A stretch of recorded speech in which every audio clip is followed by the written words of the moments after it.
تو اللہ تعالیٰ نے فرمایا کہ کیا پیدا کرنے میں تم زیادہ مشکل ہو یا آسمان؟ اللہ نے آسمانوں کو بھی بنایا. اَأَنْتُمْ أَشَدُّ خَلْقًا مِنَ السَّمَاءِ بَنَاهَا. اللہ تعالیٰ نے آسمانوں کو اور زمین کو عدم سے وجود بخشا، اور پریویس کسی سیمپل اور کسی ٹائپ کے بغیر اللہ تعالیٰ نے آسمانوں کو اور زمین کو پیدا کیا. پھر کیا ضرورت تھی کہ آدم کا انتخاب کیا جائے آلریڈی ایگزسٹنگ ہیومنائڈ سپیشیز میں؟ یعنی آپ یہ کہہ رہے ہیں نا کہ پریویس ایک ٹائپ، ایک ہیومنائڈ انسان نما مخلوقات موجود تھی، اور ان میں سے آدم کا انتخاب کیا. یعنی یہی تاثر آپ کی باتوں سے ملتا ہے. جو لوگ اس قسم کی باتیں کرتے ہیں تو ان کی باتوں سے یہی تاثر ملتا ہے. تو اللہ تعالیٰ نے تو آسمانوں کو وداؤٹ پریویس سیمپل پیدا کیا، وداؤٹ پریویس کسی ٹائپ پیدا کیا. تو انسانوں پہ آ کے اس کی کیا ضرورت پڑ گئی تھی کہ اس کے لیے پریویس ٹائپ ہو، یا اس کے لیے تجربے کیے گئے ہوں، یا ان کو 45 لاکھ سالوں تک یا 60 لاکھ سالوں تک جو ہے نا پروسیس سے گزار کے پھر آدم پہ آ کے پروسیس سٹاپ ہو جائے اور پھر اس کی نسل چلائی جائے. اس کی کیا ضرورت پڑ گئی تھی؟ کوئی ضرورت نہیں. أَأَنْتُمْ أَشَدُّ خَلْقًا أَمِ السَّمَاءُ بَنَاهَا. قرآن میں اللہ نے فرمایا وَبَدَأَ خَلْقَ الْإِنسَانِ مِنْ طِينٍ, and he originated the creation of humankind from clay. انسان کی تخلیق کی ابتدا اللہ تعالیٰ نے کی مٹی سے، کلے سے، گیلی مٹی سے. تو انسان بندروں کی ارتقاء کے پیڑ سے نہیں بلکہ گیلی مٹی سے اللہ نے اس کو تخلیق کیا. یہ بندر کے پیڑ سے نہیں انسان، بلکہ اللہ تعالیٰ نے اس کو کلے سے، گیلی مٹی سے.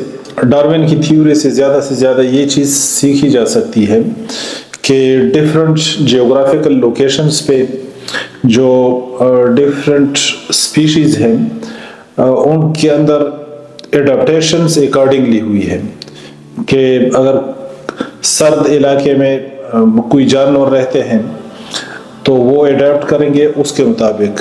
اگر کوئی بہت گرم علاقوں میں کوئی جانور ہیں اسی سپیشیز کے، تو ان کے اندر صرف وہ جیوگرافیکل اور انوائرمنٹل جو ڈفرینٹ کنڈیشنز ہیں اس کے مطابق ان کے اندر ایڈیپٹیشنز جو ہے نا وہ ڈفرینٹ ہوں گی. کچھ اڈیپٹ کریں گے ایک جیوگرافیکل لوکیشن کو رسپونڈ کریں گے، کچھ جو ہے نا اڈیپٹ ہوں گے دوسرے جیوگرافیکل لوکیشن پہ، اور اسی طرح انوائرمنٹل چینجز، لیکن not the change of species. یہ نہیں کہ آپ سپیشیز کو جو ہے نا چینج کریں، یہ نہیں ہے.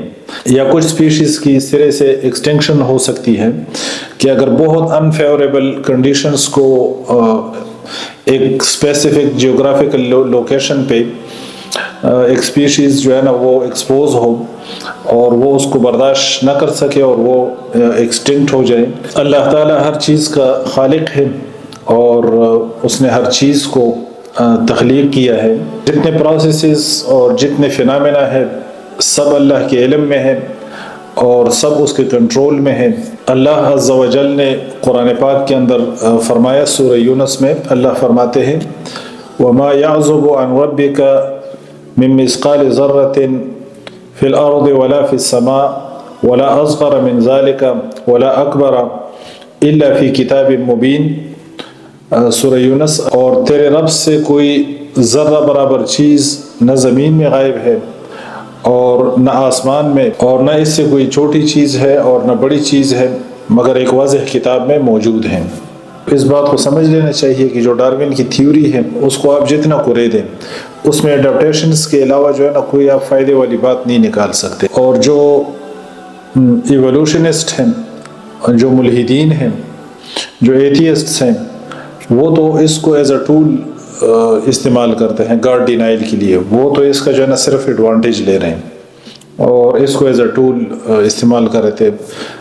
کچھ عرصہ پہلے میں ایک ایتھیسٹ کی ایک سپیچ میں سن رہا تھا، تو وہ کہتا ہے کہ بس اب تو ایوولوشن آ گئی ہے، اور یہ تو کہتا ہے کہ اتنا بڑا ثبوت ہے خدا کے انکار کے لیے کہ اب تو کہتا ہے کہ ایوولوشن نے سارا یہ قصہ ہی ختم کر دیا ہے، تو وہ تو اس کو ایز اے ٹول استعمال کرتے ہیں۔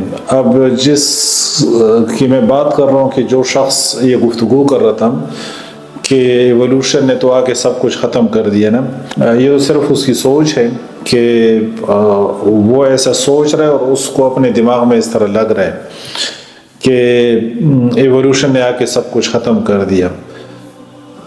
اس کو ثابت کرنے کے لیے آپ کو بہت ساری گھاٹیوں میں سے گزرنا پڑے گا اور بہت سارے مسائل آپ کو حل کرنے پڑیں گے جن مسائل کو ڈارون حل نہیں کر سکتا تھا، اور پھر کیمبرین ایکسپلوژن سے پہلے جانا پڑے گا، ان مسائل کو حل کرنا پڑے گا، پھر یونیورس کی جو ابتدا ہے اس کا مسئلہ حل کرنا پڑے گا کہ جو اس یونیورس کی ابتدا ہوئی ہے، اور آپ ایک نیبولا سے بات سٹارٹ کرتے ہیں کہ نیبولا تھا اور اس میں کنٹریکشن ہوئی اور پھر سیکنڈری سیپریشن ہوئی، اور اس لیول پہ جا کے آپ کو سارے مسائل حل کرنے ہیں، پھر آپ کا مسئلہ حل ہوگا۔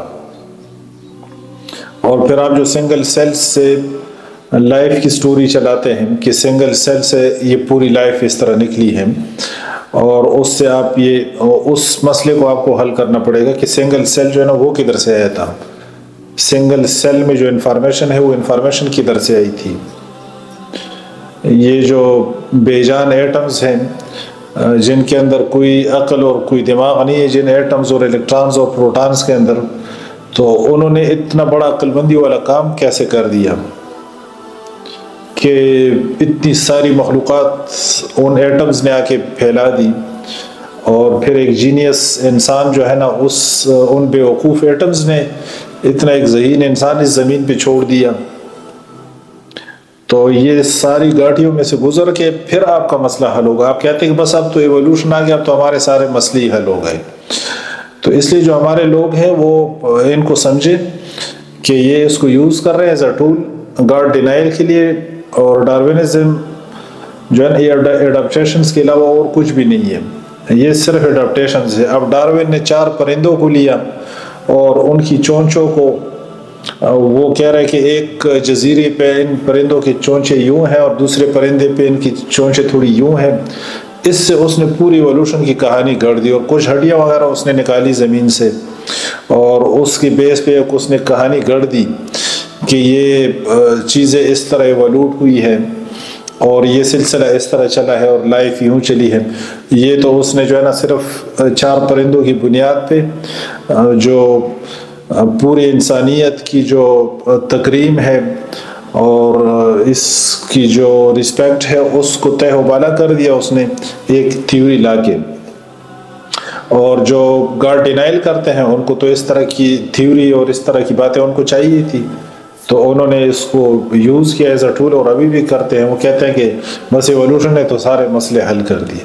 ایوولوشن نے کائنات کی بگننگ کا مسئلہ بھی حل کر دیا کہ وہ نیبولا کدھر سے آیا تھا، وہ کنٹریکشن کیوں ہوئی، وہ سیکنڈری سیپریشن کیوں ہوئی، وہ پارٹیکلز کدھر سے آئے، وہ جو پہلا سیل تھا اس کے اندر انفارمیشن کدھر سے آئی، بس آپ کا مسئلہ حل ہو گیا۔